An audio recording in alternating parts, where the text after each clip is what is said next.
Hey guys, redoing the front suspension of my 69 Mark III, dealing with that front coil spring, which is probably the most dangerous part of the car. So I'm doing, I already did the upper control arms, doing the lower control arms and upper and lower ball joints. So this video is specific to the lower control arm because that's the dangerous part. So you need two tools to do this. You need an internal spring compressor, and I'll show you how I did that in a minute. And then you also need a ball joint, bushing kind of press kit to get those lower control arm bushings in and out. So that tool is this guy here. That's a rental from Advance, or you can buy it. This one's not very expensive. There's the part number on that. And then this video, this YouTube video here,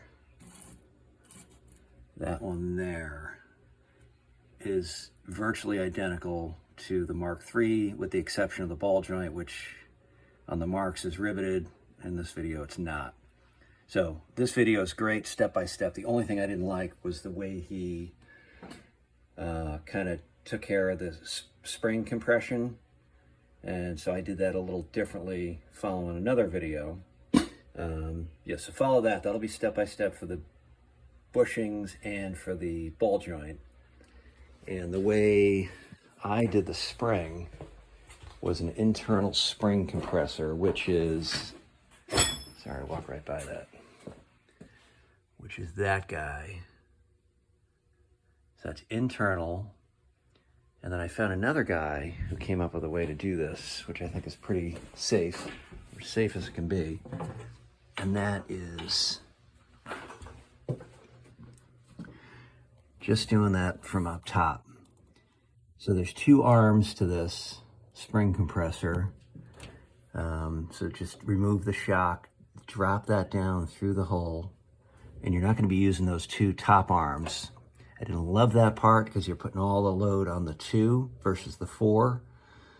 But I did it yesterday. It held overnight. So obviously be careful. I do have a chain on the spring. In case this whole thing failed, at least the spring would stay, inside the body of the car. And you only need to compress it about an inch or so to give yourself enough room to work. And so that looks like this. Here's the other side of it.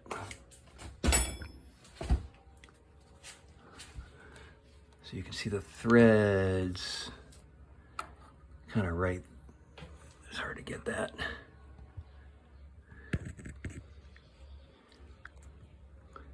Yeah, that's about, you can't see all of it, that's about an inch. So grab those two lower coils, crank that down about an inch, and then I used a pry bar, don't use your hand, just to kind of grab the bottom of the spring, and just, you can feel when it's not under tension. And then I had a floor jack underneath there, just in case.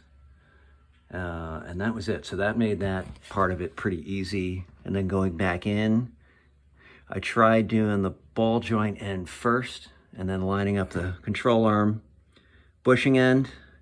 Yeah, and that doesn't work. So do the bushing end first, and then jack it up and do the ball joint end.